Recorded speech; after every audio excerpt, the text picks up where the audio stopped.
जब लक्ष्मण को मूर्छा आई और भगवान ने सोचा कि मेरा ये सबसे बड़ा संकट कौन हर सकता है। देखो भगवान सबके संकट हरते हैं, भगवान के जीवन पे संकट आया तो उन्होंने किसको पुकारा?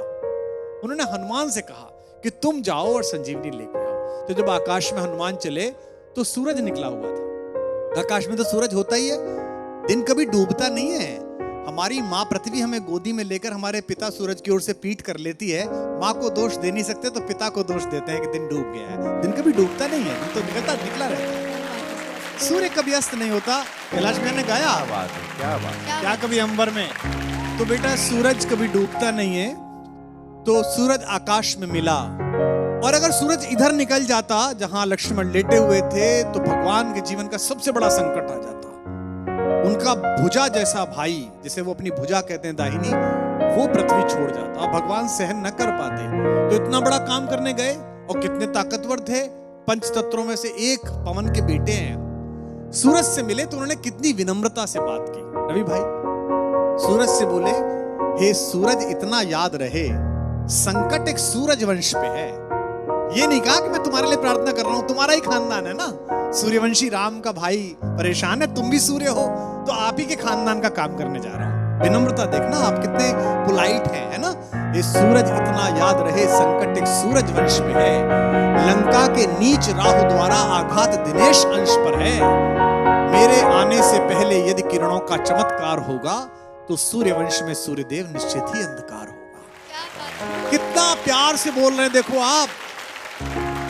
इसलिए छिपे रहना भगवान। जिसने राम के अलावा किसी को भगवान नहीं माना वो हनुमान सूर्य से कह रहे हैं, इसलिए छिपे रहना भगवान, जब तक न जड़ी पहुंचा दूं मैं, बस तभी प्रकट होना भगवान, जब संकट निशा मिटा दूं मैं। आशा है स्वल्प प्रार्थना, ये जरा सी प्रार्थना सच्चे जी से स्वीकारोगे। आतुर की अर्थ अवस्था को होकर करुणार्थ निहारोगे।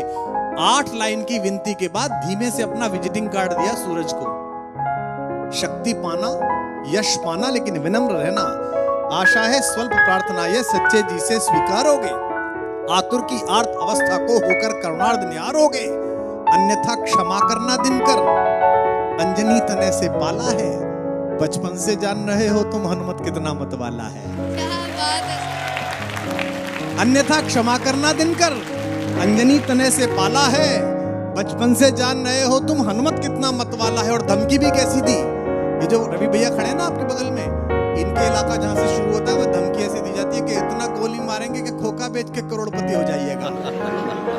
लेकिन हनुमान जी ने कैसी धमकी दी, कितनी विनम्रता से। ऐसा कोई नहीं बोलता, ऐसे बनना सब। आशा है स्वल्प, अन्यथा क्षमा करना दिनकर, अंजनी तने से पाला है। बचपन से जान रहे हो तुम हनुमत कितना मतवाला है। मुख में तुमको धर रखने का फिर वही क्रूर साधन होगा। बंदी मोचन तब होगा जब लक्ष्मण का दुख मोचन होगा।